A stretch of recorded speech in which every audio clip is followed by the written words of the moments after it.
Request is sent for final approach. A 737 heads for a Brazilian airport on the edge of the Amazon. Aren't we supposed to be landed in Belém? I think we're close. But Varig Flight 254 never gets to its destination. Something is very, very, very wrong here. No visible lights, Captain. 54 people and a jetliner have vanished without a trace. When the flight didn't land, it was declared an emergency. As they took the reported position of the airplane, it wasn't there. The desperate hunt for a missing plane This is our search area right here. will lead to an astonishing find. It's something I'm still mystified by. Mayday, mayday.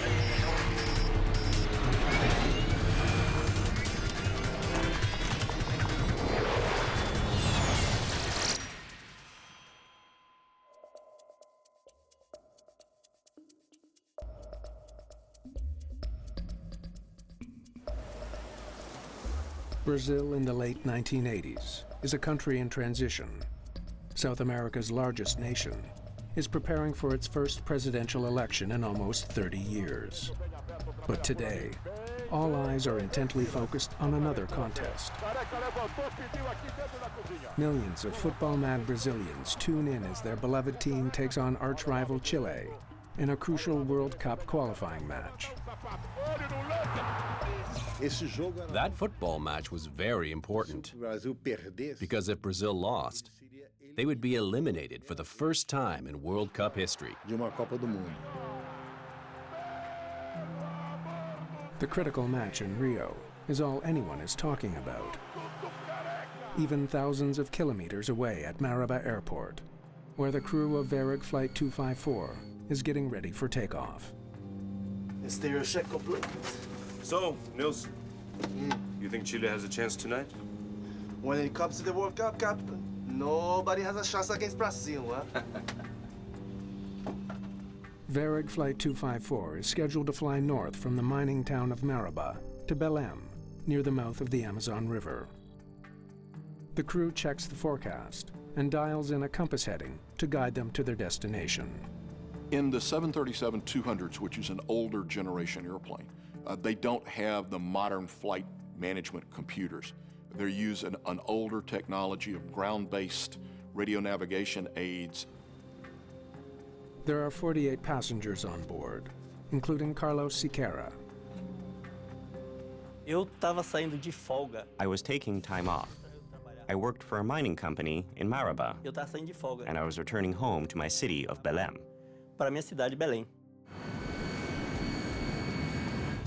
Here we go.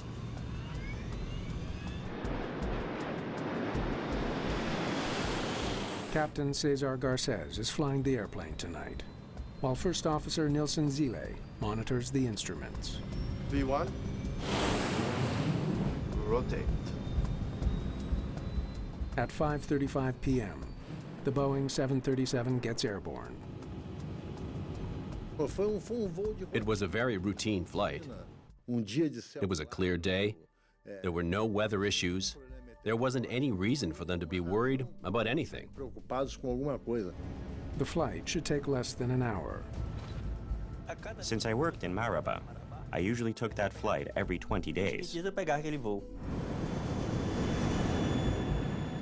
After 23 minutes, the flight computer tells the captain that they're getting close to Belém. This airplane had the performance management system where they could enter the distance to the destination, and it would help improve the fuel efficiency. Looks like we're nearly there. The pilots try to contact controllers on the ground. Belém Tower, Varig 254. Requesting descent. Strangely, they get no response from the tower. Belém Tower, Varig 254. Belém Tower, do you read?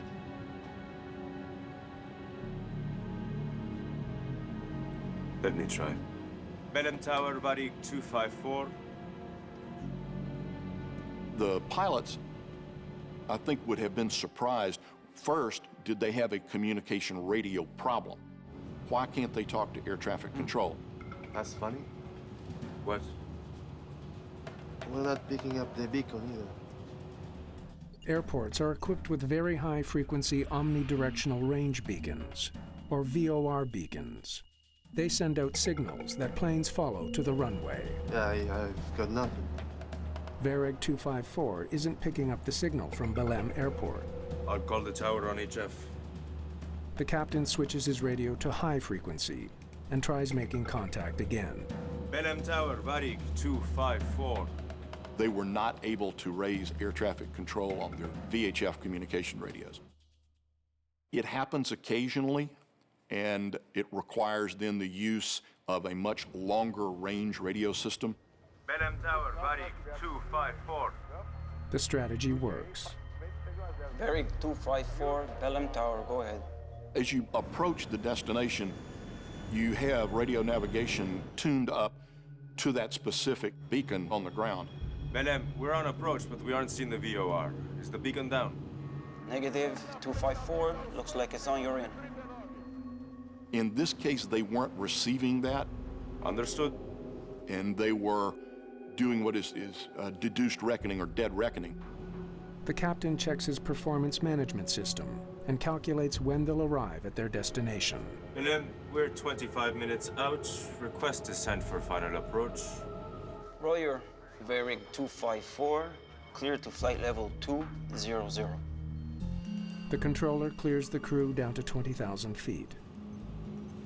Flight level 200, Varig 254. Air traffic controllers in non-radar environments separate the airplanes by time. So these position reports are very critical, and it's required that if your estimate to a fix changes by more than 3 minutes, you're required to advise air traffic control of that revised estimate. The plane should soon be at the airport. When the plane was descending, it seemed like it was a normal landing. As the plane drops below the clouds, the captain looks for the lights of Belém. They break out of the clouds expecting to see terrain that they're familiar with Where are the lights? and expecting to see the airport Where's the airport? and to visually align the airplane with the landing runway. They don't see that. Instead, there's only darkness as far as the eye can see. That's when everybody thought, where is he going to land if there's no runway? Belém is not there. Aren't we supposed to be landing in Belém? Panic started building in the airplane. People were asking, why aren't we landing in Belém? What's going on?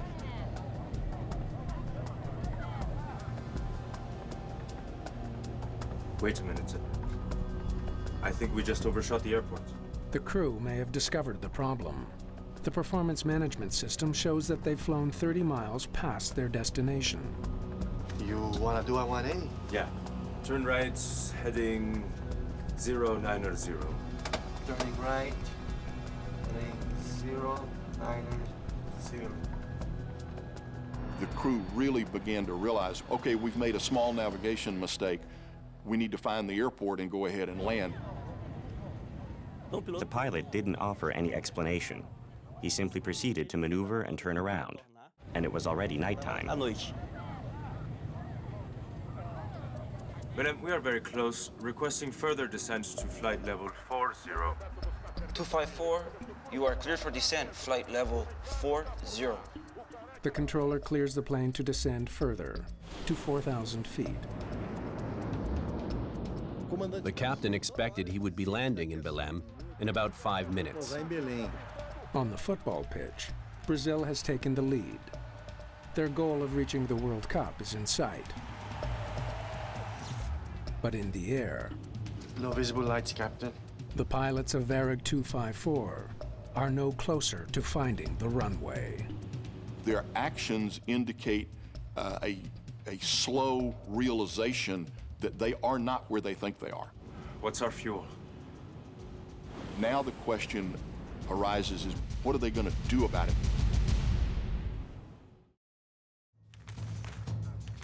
At Belém Airport, the controller is growing concerned.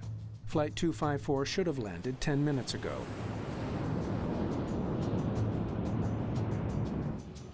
No visible lights, Captain. They knew now there was a serious problem. When the flight didn't land, it was declared an emergency.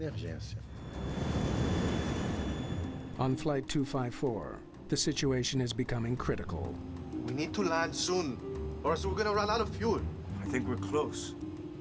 When he flew over where he thought Belém should be, he didn't find it. It's very easy to find Belém. He didn't understand what was happening. Why don't we see if we can pick up a local radio station from Belém? The captain tries to home in on a local radio signal, hoping it will help guide them toward the city.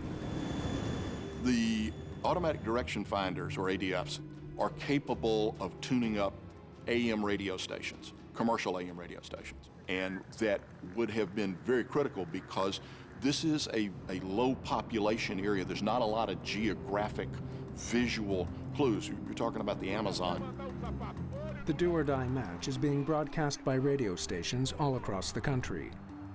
Brazil leads 1-0 with 20 minutes to go, when suddenly controversy erupts on the field. One of the fans threw a flare that fell right next to the Chilean goalie. The goalie pretended that the flare hit him and cut himself with a razor blade. His face was covered with blood, and the Chilean team abandoned the field. If Chile left the match for security reasons, they could be declared the winners of the match.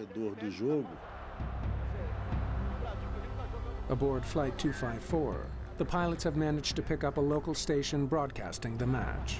Now we can follow the signal towards Belém. Turning right, heading 165.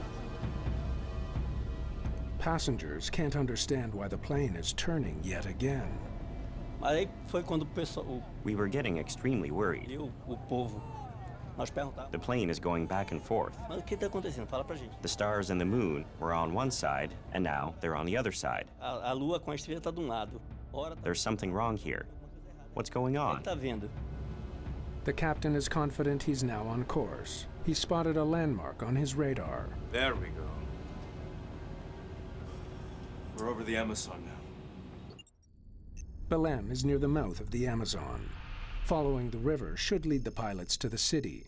But moments later, there's serious trouble. We've got a fuel warning. Flight 254 is running out of fuel. The pilots suddenly realize they can't make it to Belém. Do you want to put out some flaps in case we lose power? Yeah. They'll have to crash land in the dense Amazon rainforest. Flaps to 2. We need to do a controlled descent. I better prepare the passengers. Ladies and gentlemen, we have had a malfunction with our navigation instruments, and we will be making a forced landing. He said there was going to be a forced landing, and that we should all take our emergency positions. Bend your head down and hold your legs together. And may God help us. Those were his words. And may God help us. Panic begins to take hold in the cabin. Some people were praying. Others raided the bar and drank everything. Others were looking for the best spot in case of a crash. Another passenger sat in the last row, and he grabbed all the pillows and completely covered himself with them. At 8:45 p.m., Flight 254 runs out of fuel. The left engine is the first to die. We just lost an engine! Hang on. I'm going to put her down. There goes the other one! With the second engine gone, the 37-ton jet sinks closer and closer to the ground below.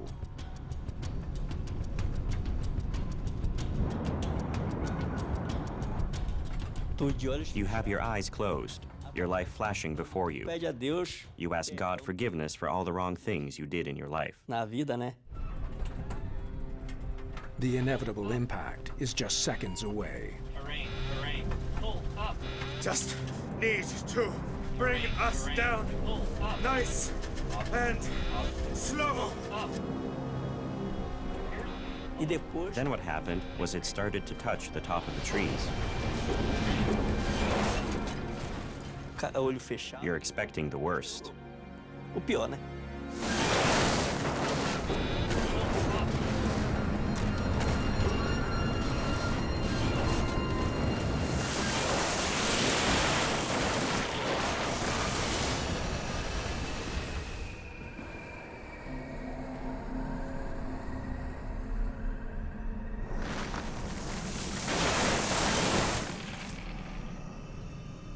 He made the most difficult forced landing in the history of aviation.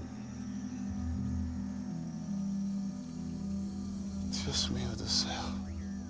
O momento que parou o avião. When the plane stopped, Eu me toquei todinho. I felt myself all over to see if I had any cuts Fratura exposta ou or broken bones. qualquer coisa quebrada. Aí, não, meu pensamento, And then I thought, am I in heaven? será que eu tô no céu? Have I died and I'm already in heaven? Morri, tô no céu já? Of the 54 passengers and crew, 48 have survived. Many are badly hurt, including First Officer Zile. The first officer, Nilsen Zile, was pierced on one side by a tree branch, and he was badly injured. He fractured his leg and his shoulder. Yes, sir. Captain Garces quickly takes control of the situation. I'll come back and help you. You have to check the passengers, okay? Captain Garces didn't get hurt. He didn't even have a scratch.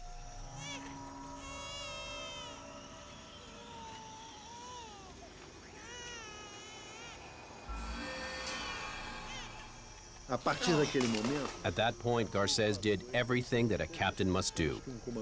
He helped those that he could help. He freed whoever he could, those who were trapped in the metal debris. We have to get you out of here, okay? Can you hear me? Surviving the crash landing feels like a miracle to many of the passengers. But they now face a new threat to their survival. They're stranded in the vast Amazon rainforest with no food, no water, and no guarantee that they'll ever be found. No.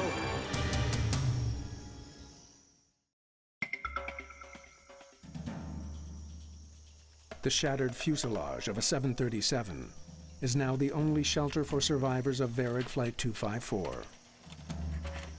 The plane's sudden disappearance over the Amazon rainforest has left Brazilian aviation authorities grasping for answers. They turned to Colonel Ronaldo Jenkins, an air crash investigator with the Brazilian Air Force. They called me and said there's a commercial aircraft that was supposed to arrive in Belém, and it didn't arrive. But no one knew exactly what happened to the plane. They left Maraba on time, but never got to Belém. This is our search area right here, gentlemen. The first challenge is to locate the aircraft and figure out the best way to reach it, because initially, we weren't sure where it was.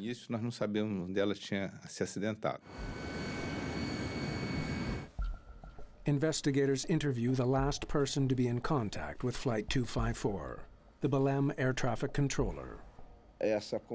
According to the controllers, the communications were quite normal, other than the strange fact that they weren't receiving a signal from the ground-based equipment, the VOR beacon at Belém.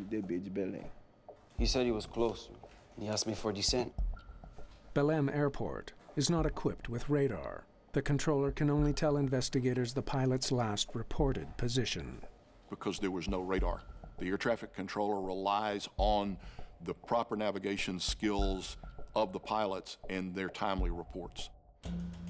With little else to go on, rescuers concentrate the search in a small radius around Belém. They find no sign of Flight 254. You never start with a preconceived idea that such and such happened. Exploded mid-flight, lost an engine, none of this. In other words, you go in search of the aircraft that left one location and was supposed to arrive in another. Investigators also comb through satellite data, hoping to find a signal from the plane's emergency transmitter. The distress beacon is designed to activate after an accident to help guide rescuers to the plane. The impact should have set off their locator. All we have to do is figure out which one is Flight 254. But the signal from those beacons is on the same frequency as other emergency transmissions, making it hard to pinpoint the plane. Every time you use this frequency, or speak on this frequency, the satellite receives those messages. And so it's a lot of work to identify which one is the real position of the airplane.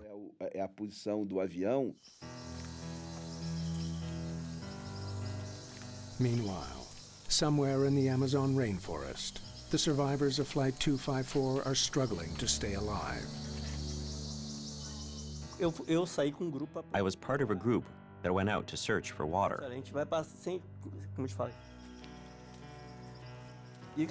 There was a stream nearby. We drank some water and we took some back for the people who were in the plane. There's some water. Hey, have some water, man. But Carlos Siqueira's efforts can't save everyone.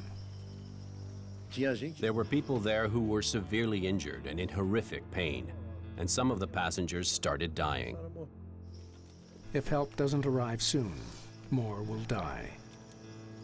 The captain had hoped rescuers from Belém would find the crash site within hours. Now, a day later, he fears the plane's emergency beacon isn't sending out a signal. I think I can get this working if I can just get it submerged. Some beacons are designed to activate only when a plane is lost at sea. In the case of the Varig airplane, it was the emergency locator transmitter only transmitted when it was immersed in water. With precious water in short supply, Garcés comes up with a creative solution. They urinated on it to submerge it so that it would be activated.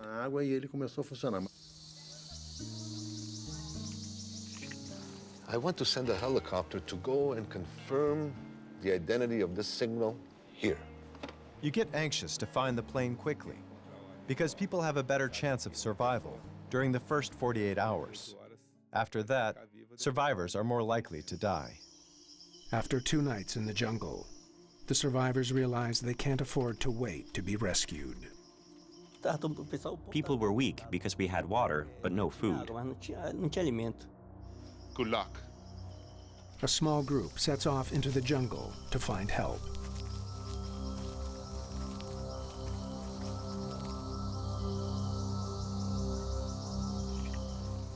Hours later, they stumble on a farmhouse. Their terrifying ordeal will soon be over. We were there for 2 nights and 3 days, and on the 3rd day, we were rescued.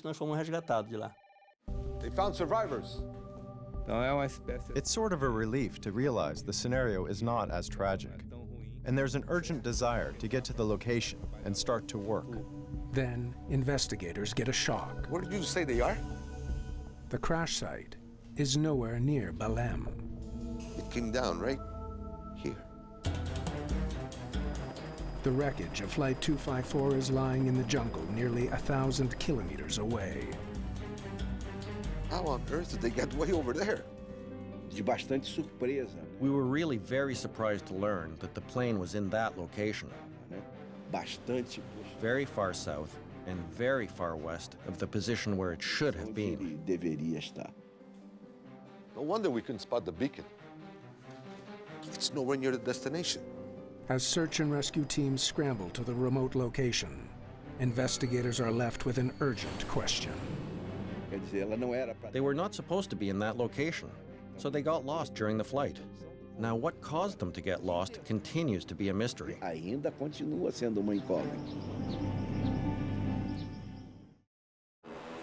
The Brazilian military reaches the remote crash site of Varig 254. The survivors are airlifted out. 5 have died waiting for rescue. Another dies soon after. There were some people who died, not during the crash, but because they didn't get any medical aid. Many believe more would have died if not for the skill of Captain Garcés. I promise you. Okay? Garcês foi considerado grande herói. Garcés was considered a great hero by the Brazilian people because he was the pilot who was able to land a plane in the dark and save 42 out of 54 passengers.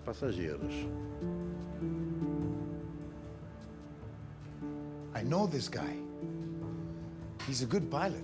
I'm going to put her down. Investigators are puzzled how a pilot as accomplished as Garcés could have flown so far off course. While I worked as an inspector for Varig, twice I oversaw Garcés. Twice. And I could see that he was a very disciplined pilot and extremely professional. He knew the aircraft, knew the procedures. He definitely did things correctly. Our navigation instruments weren't working.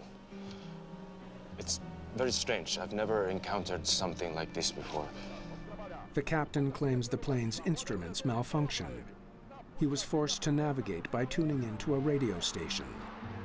We had to improvise. Why don't we see if we can pick up a local radio station from Belém? News that the crew tuned into a commercial radio station sparks media speculation that the pilots became lost because they were distracted by the match. You hear a lot of things during an accident investigation, a lot of ungrounded speculation. I would call that an incomplete and unsubstantiated accusation. At the Amazon crash site, there's been a major breakthrough: the discovery of the plane's 2 flight recorders. The flight data recorder captures detailed information about the plane's heading. Investigators hope it will reveal why Flight 254 was so badly off course.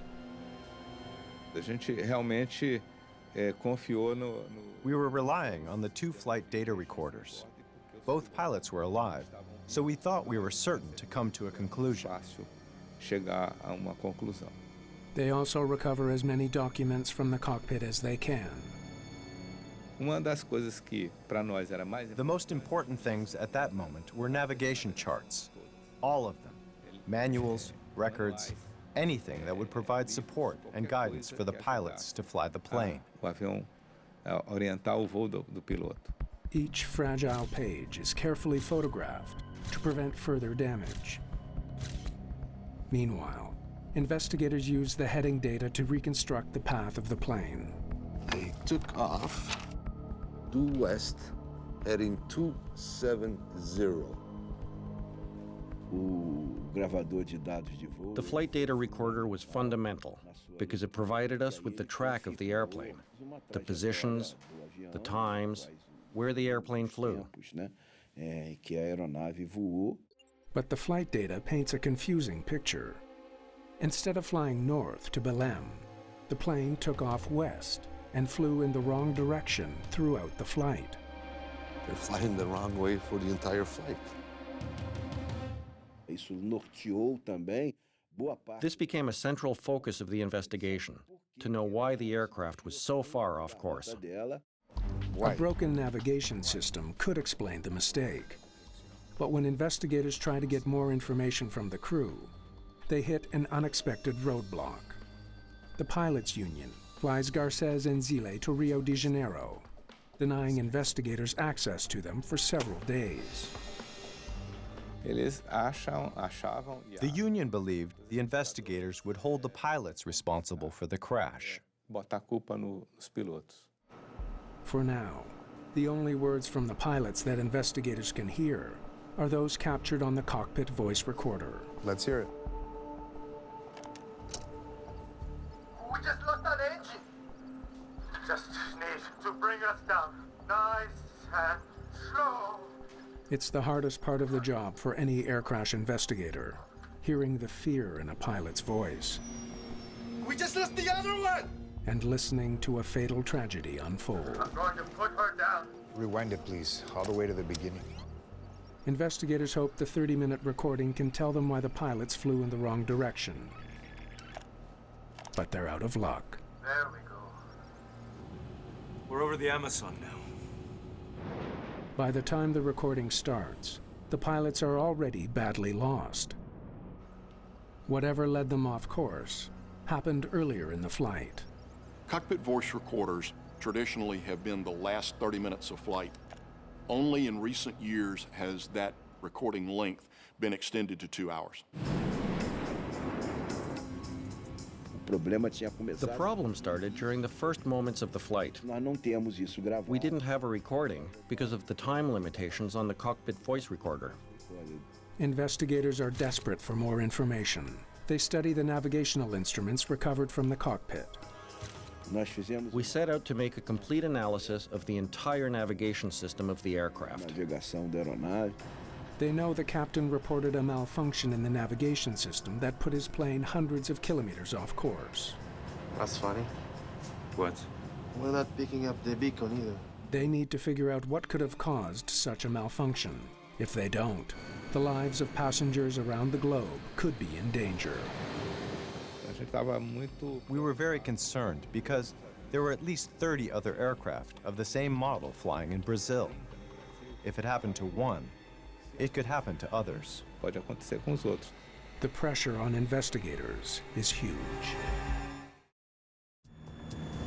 Investigators look into the possibility that the navigation system on Varig Flight 254 malfunctioned and led the crew off course.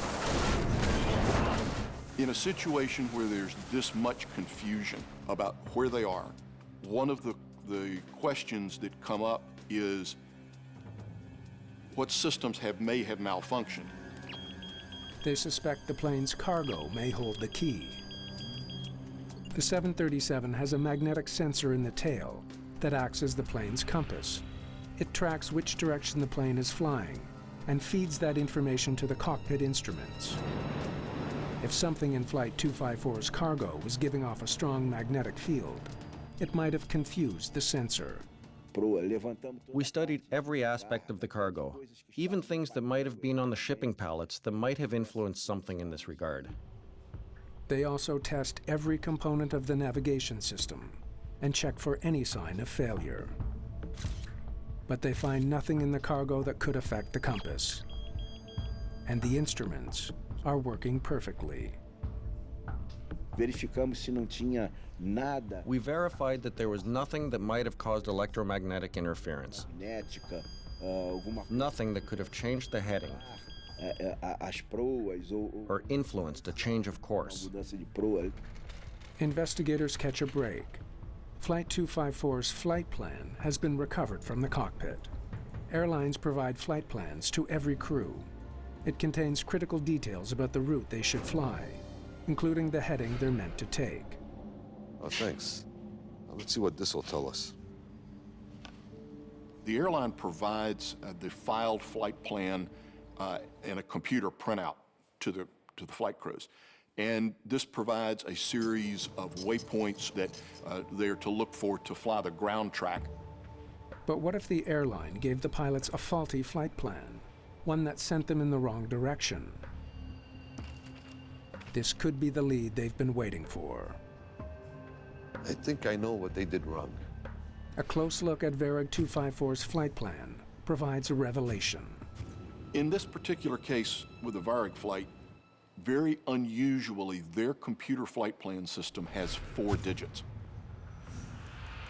This is very, very unusual, as they almost always have only 3. The numbers 0270 was intended to mean 27.0 degrees.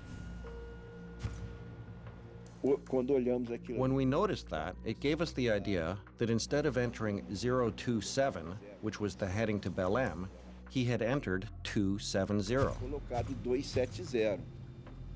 He was supposed to fly north, heading 027. The captain read it as 270 degrees, or due west. So instead of flying northeast, they went west instead, going 270. He entered the wrong heading. He set the airplane up to depart west. 270 degrees, or due west on the compass, is more than 240 degrees past the northerly heading of 27 degrees they were given. The moment of truth arrives when they call Captain Garcés back in to give his side of the story. I'll try to help you. But I think I've told you everything I know already. We told Garces, look, we have the onboard charts. We have the tapes and all of the documents, verified by us. What is the truth? At first, the captain is reluctant to admit he made a mistake. We said, Garces, tell us the truth. You didn't have a problem with the navigation instruments, did you?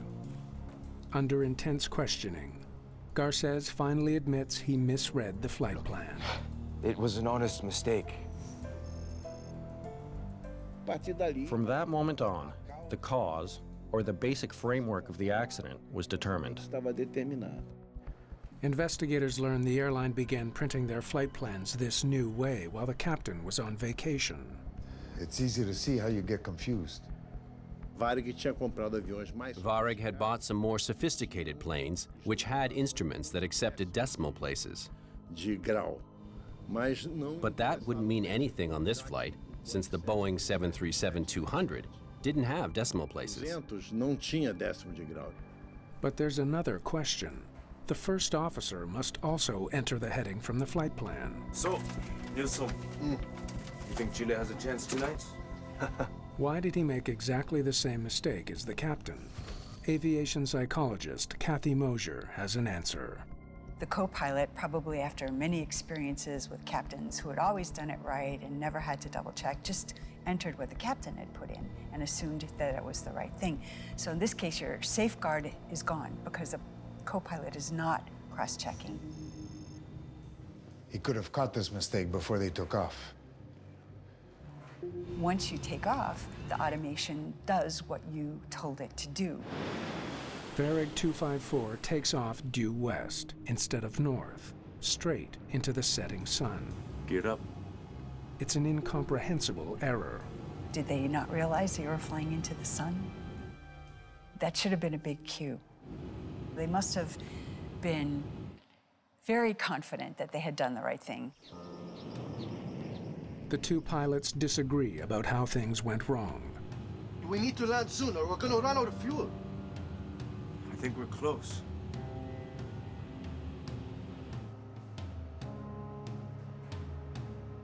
The first officer was protecting himself, suggesting that he had done everything right, and Garces was at fault.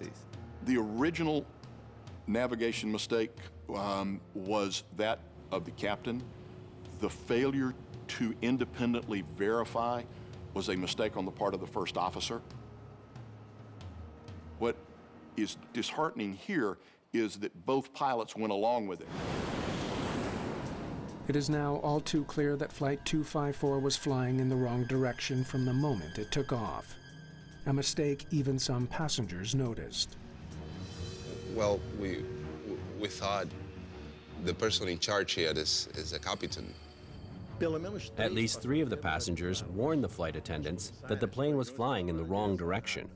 But the flight attendants thought, well, the captain knows more about this, and they didn't reach Garces to warn him that he was flying in the wrong direction. We thought that up in the sky, the captain's in charge, so... But it's what the captain does next that turns his error into a catastrophe.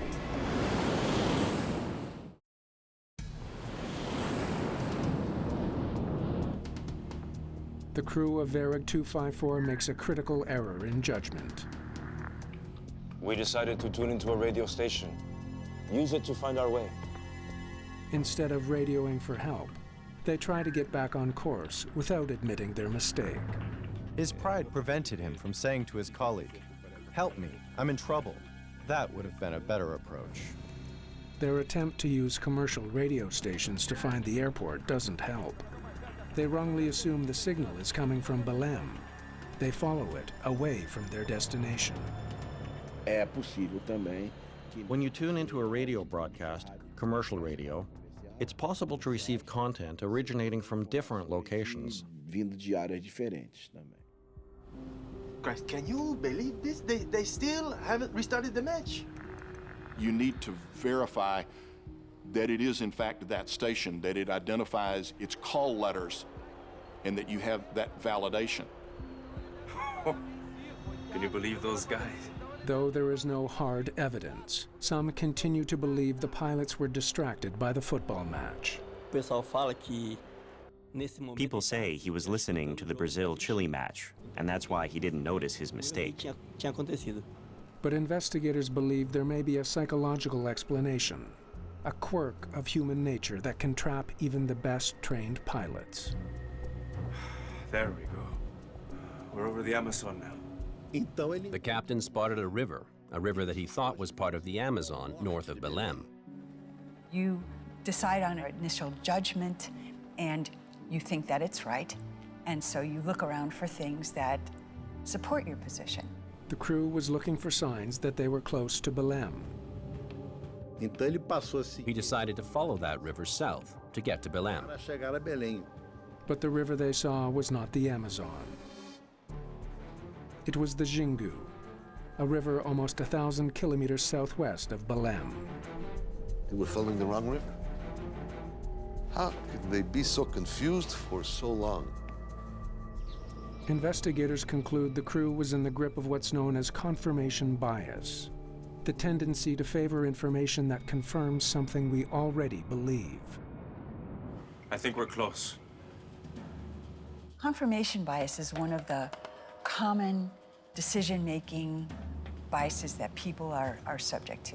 And the thing that's insidious about it is that you don't often recognize that that's what you're doing. When I saw the river, I was sure. I was sure we were close to Belém. When a person believes that a course of action is appropriate, it takes a lot of evidence to get them to go back and revisit the decisions that they made, to backtrack, if you will, down the decision process. Just goes to show you anybody can fall into decision traps, and even experts have to always be on guard.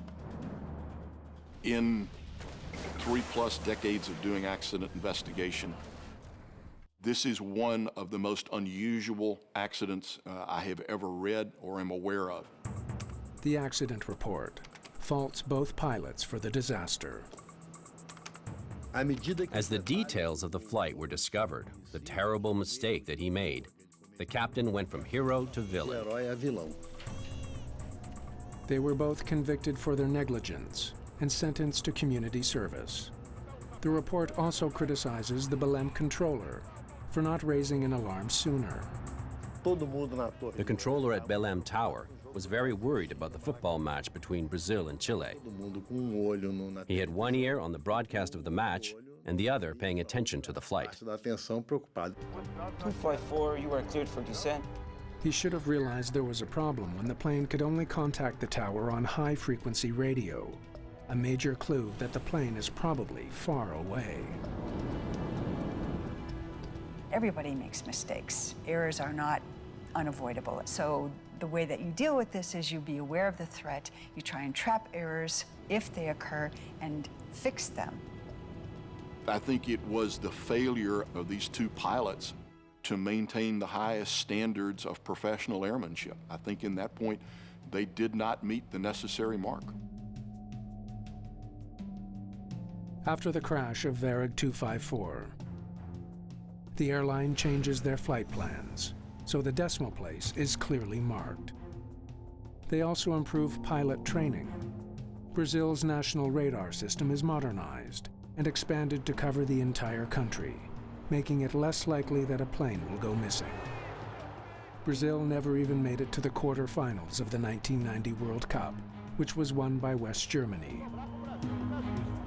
The scandal of the Brazil-Chile match faded over time, but the legacy of Flight 254 endures. This is one of those cases where looking and understanding what this crew did can serve as an absolute bright example to help crews in the future not make these same mistakes.